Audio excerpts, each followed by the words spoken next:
Kita tinjau titik lainnya.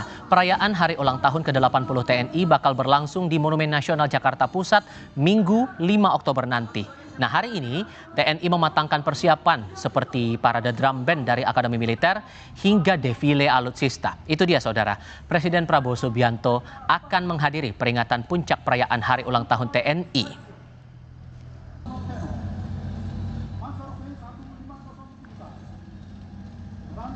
Kami bahas lebih lengkap soal ini bersama para narasumber bergabung lewat sambungan dalam jaringan, anggota Komisi 1 DPR RI fraksi PAN Slamet Aryadi dan pengamat militer Khairul Fahmi. Selamat sore semuanya dengan Tifal, apa kabar? Selamat sore, alhamdulillah baik. Terima kasih semua sudah bergabung dalam diskusi kali ini. Melihat KRI Brawijaya unjuk kebolehan dalam parade sepanjang hari ini, Pak Slamet, sejauh mana Anda mencermati itu? Karena tampaknya ini jadi hal yang pertama terlihat ya dalam peringatan HUT TNI ditunjukkan kepada publik.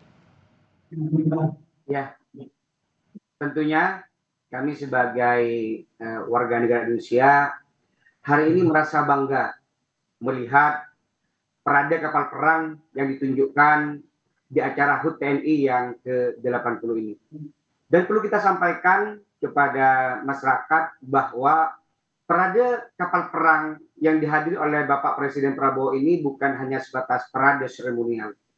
Ini menunjukkan bahwa sebagai simbol kekuatan politik dan juga sebagai simbol bahwa pemerintah menjadikan pertahanan negara ini sebagai salah satu prioritas dan menjadi salah satu etalase maritim yang perlu disampaikan kepada dunia bahwa Indonesia punya keseriusan dalam menjaga keamanan dan kedaulatan wilayah lautnya. Tentunya ini pertama kali yang ditunjukkan di Indonesia. Pak Presiden hadir langsung dalam kapal perang. Ini menunjukkan bahwa kekuatan maritim kita patut untuk diapresiasi. Yang menarik ini bagi kita bahwa selain kapal-kapal, ada 51 kapal yang berbaris ini menariknya. Ada interoperabilitas yang kita tunjukkan bahwa bukan hanya matra darat, matra laut, matra udara yang hadir. Kita lihat ada KKP, ada Basarnas, ada Bakamla, dan banyak lain dari unsur instansi. Jadi tentunya kita melihat selain menunjukkan parade kapal perang ini, di hari ulang tahun TNI yang ke-80 ini, TNI menunjukkan bahwa sinergi kolaborasi yang dibangun dengan lembaga dan instansi terkait dalam negeri ini memiliki suatu keseriusan yang patut kita apresiasi. Tentunya Bang, ini kita sebagai anggota Komisi 1 terus mendorong bagaimana kolaborasi ini terus terjaga dan terus dikembangkan. Mas Khairul Fahmi juga menangkap hal yang sama bahwa ini tampak untuk menunjukkan kebutuhan kekuatan pertahanan maritim kita sudah cukup untuk saat ini. Iya, parade ini menurut saya bukan sekedar pertunjukan kekuatan, tapi penegasan kesiapsiagaan. Ya, ada 3 lapis makna. Ya, yang pertama soal sinyal deterrence, kehadiran KRI Brawijaya, kekuatan terbaru kita, itu menunjukkan bahwa TNI AL punya daya tangkal yang nyata di laut, gitu ya, baik terhadap ancaman tradisional maupun non tradisional. Kemudian yang kedua, uji interoperabilitas, ya, tidak hanya antar matra dan TNI, tapi juga lintas instansi, ada Bakamla, KKP, Polairut, sampai Basarnas ikut serta. Ini mencerminkan pendekatan whole government di laut, gitu ya. Ketiga, ini membangun kepercayaan publik, rakyat bisa menyaksikan secara langsung kekuatan maritim kita siap digunakan, ya baik untuk perang, patroli keamanan maupun misi-misi kemanusiaan, termasuk untuk penanggulangan bencana. Ini saya kira penting. Dan kehadiran Presiden itu saya kira bukan hanya seremoni, tapi juga bentuk inspeksi langsung ya dari kapal komando. Presiden bisa menyaksikan manuver kapal permukaan, kemudian ada kapal selam yang tampil, kemudian juga ada operasi penerbangan laut. Ini kan memberikan pesan bahwa Presiden sangat menaruh perhatian pada pembangunan kekuatan maritim sebagai pilar pertahanan sekaligus diplomasi Indonesia.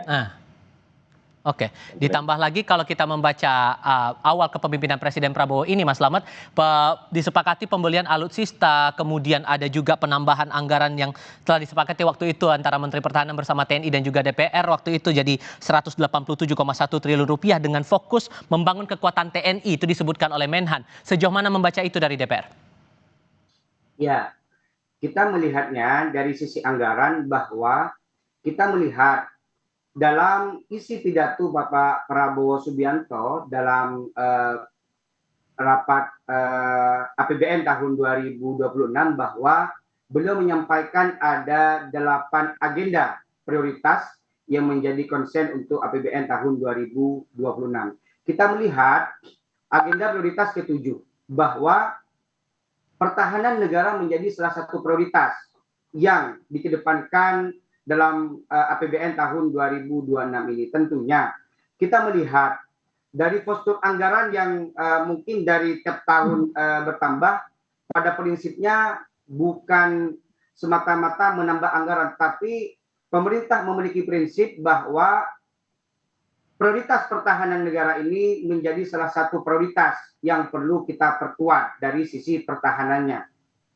Karena kita melihat hari ini dalam Perpres saja, Perpres 85 tahun 2025, bahwa Kemhan diberikan tambahan tugas oleh Bapak Presiden Prabowo, yaitu berkaitan dengan farmasi pertahanan dan juga berkaitan dengan intelijen pertahanan. Jadi dalam anggaran ini, dalam rupiah yang digunakan untuk tahun 2026 ini semata-mata digunakan untuk menjaga pertahanan dan kedaulatan negara kita. Okay. Karena ketika berbicara tentang pertahanan, bukan lagi tentang melihat dari sisi alutsista. Di situ juga ada SDM yang harus kita perkuat, profesionalisme prajurit, juga berkaitan dengan teknologi, juga berkaitan dengan penguatan kesehatan dan intelijen. Tentu ini menjadi konsen kita bagaimana anggaran di tahun 2026 ini difokuskan untuk meningkatkan pertahanan negara kita. Dan untuk sektor atau pemahaman publik menyangkut pembangunan kekuatan TNI itu, Mas Khairul, sejauh mana publik harus paham di sini? Ya, tentu publik harus memahami bahwa istilahnya kehadiran maritim yang kredibel ini memperkuat banyak hal, ya. Diplomasi salah satunya, ya, dengan armada yang siap ini Indonesia bisa lebih percaya diri, ya, di meja perundingan, sekaligus juga lebih dihormati di kawasan. Dan perlu dipahami juga bahwa kekuatan laut yang kita bangun terus dan kita gelar hari ini itu bukan dalam kerangka untuk memicu konflik gitu ya, tapi justru untuk menegaskan kesiapan Indonesia untuk berpartisipasi aktif menjaga stabilitas kawasan, menjaga stabilitas Asia Tenggara, Indo-Pasifik terutama, kemudian juga sekaligus memberi ruang bagi diplomasi untuk bisa bekerja di ruang politik untuk memastikan kawasan yang tetap kondusif gitu. Nah, kemudian saya juga melihat bahwa dari sisi interoperabilitas gitu ya, ini kita lihat ada kehadiran tadi ya, ada kehadiran kapal-kapal Bakamla, KKP, Polairut sampai Basarnas. Ini kan juga menegaskan bahwa ya, urusan keamanan laut, keamanan maritim ini memang tidak bisa ditangani oleh TNI saja. Gitu. Artinya ancaman di laut itu sifatnya campuran, ada ancaman militer, ada kriminal, ada bencana, ada isu ekonomi juga. Nah, kita publik mestinya bisa memahami bahwa hari ini kita melihat bahwa semua unsur bisa bergerak dalam satu formasi, satu komando tanpa saling mengganggu dan masing-masing fokus mengerjakan urusannya. Baik, Gitu. oke. Ditambah lagi selain mengajak publik memahami konteks pertahanan kita, Mas Slamet, dengan menjadikan Monas sebagai etalase untuk peringatan HUT ke-80 TNI kali ini seperti upaya untuk mendekatkan antara TNI dengan masyarakat, dengan terutama mengenalkan alutsista sebagai bagian dari pertahanan negara kita. Sejauh mana Anda membaca hal itu? Ya, kalau kita melihat dari tema yang diangkat oleh TNI hari ini di HUT TNI ke-80 ini adalah yang pertama TNI Prima, TNI Rakyat, Indonesia Maju.